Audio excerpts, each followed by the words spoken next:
Hello and welcome to Spotlight. This is Art Courtenell reading Don Pearce's Bible Prophecy in today's world news. This is part 8 in our series. In our last Spotlight, we looked at Russia seeking to cooperate with Israel in her development of Israel's energy resources. We now look as she eyes other resources in the region. The US Geological Survey and the Levant Basin, published in March 2010, indicate the area holds a mean approximation of 1.7 billion barrels of recoverable oil and a mean of 122 trillion cubic feet, or roughly 3.5 billion square meters of recoverable gas. As we can see from the background map, it covers the coastline not only of Israel, but Lebanon, Syria and Cyprus. Following the success of Israel's exploration off her coasts and also in Cyprus's territorial waters, there are indications of vast reserves. Lebanon has woken up to her share. With a state of war in Lebanon, with Hezbollah now fighting Syria, backing Assad's men, while other Lebanese are backing those opposed to Assad, we can see that Lebanon is being torn apart. Nevertheless, the potential prize is such that they are pressing ahead to auction exploration blocks off her coast. Bids were invited starting May the 1st for a few of the blocks. There has been great interest from around the world, including 3 Russian firms, Lukoil Overseas Lebanon, Rosneft and Novatek. Bids finally close in November, and Lebanon is hoping to award contracts in February 2014.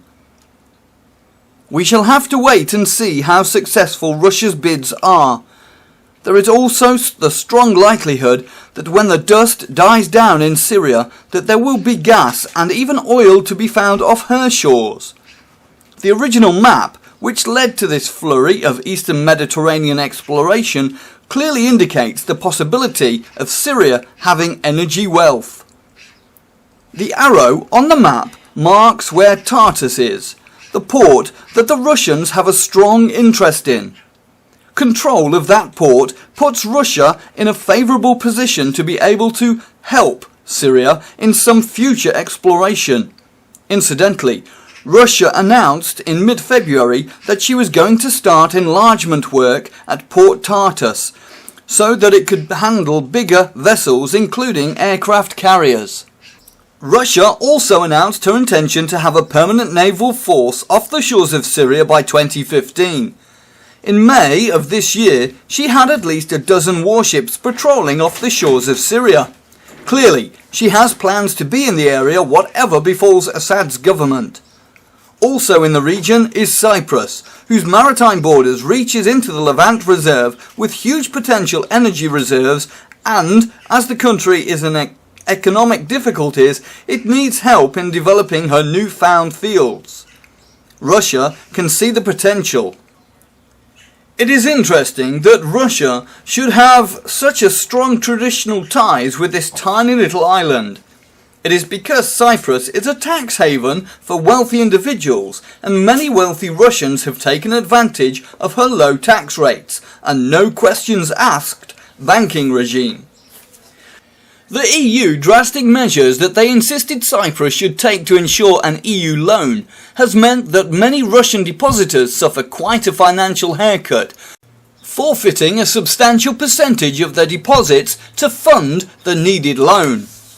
This has made Russia all the more determined to spite the EU for their actions. She has already eased the terms for the repayment of the 3.3 billion loan she made to Cyprus in 2011 and is eyeing acquiring energy distribution assets in Cyprus as the government seeks to raise much needed money through a series of privatizations. Interestingly, according to a report in the Cyprus newspaper, Famagusta Gazette on the 23rd of May, Cyprus and Russia have agreed to deepen cooperation in defence matters. as Moscow requests facilities for Russia's naval vessels. The two sides agreed to update a defence cooperation agreement and sign another agreement to facilitate Russian citizens in the case of an emergency evacuation. Russia is seeking to establish other accessible bases in the Middle East. Tartus is unable to handle larger warships until the port has been enlarged. It makes sense then for Russia to seek other ports that she can use. She would be willing to pay a considerable sum for secure naval access. Greece also is a potential source of energy wealth, and, like Cyprus, the country's near bankruptcy has prevented Greek firms from exploring the potential assets off her coasts. Russia's Gazprom is actively trying to acquire the Greek gas from DEPA, one of the companies that Greece is selling off to raise money to help her shaky economy. With Gazprom making the only bid, it seems a foregone conclusion that Gazprom will be the successful bidder. We should know any day now. This would give Gazprom a valuable foothold and perhaps enable her to start investigating of Greece Energy's reserves. We see Russia's tentacles seeking to reach further and further into the eastern end of the Mediterranean, seizing the opportunity while Europe is so distracted with her financial problems. We certainly live in interesting times. In our next spotlight, we shall see why a Russian warship docked in an Israeli port for the first time in history, and why, under Pope Francis, the Roman Catholic Church may be on the brink of securing favourable terms from Israel. We ask the question, how does Russia's involvement with Israel link to a possible development under a new pope?